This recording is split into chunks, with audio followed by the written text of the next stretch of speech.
Alright, so today I'm gonna be showcasing Explosion, Shikai, and Bankai.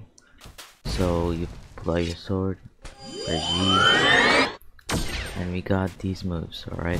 So the first move is like, you sound like these explosions.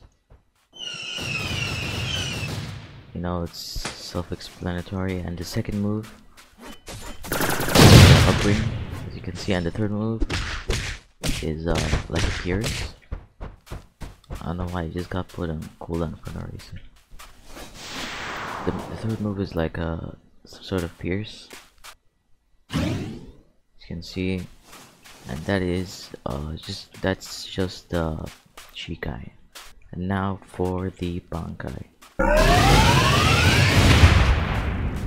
So this is what it looks like in Bankai. Looks really nice.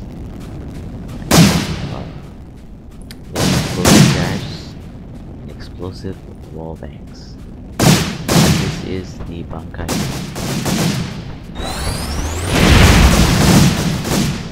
I'll honestly say that is the worst.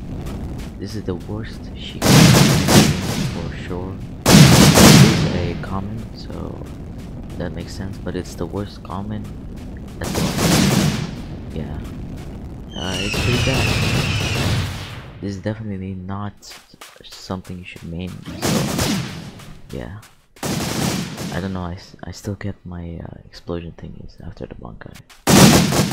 But yeah, do not go to Shikai, it's not good. And if you enjoyed, subscribe and have a good day.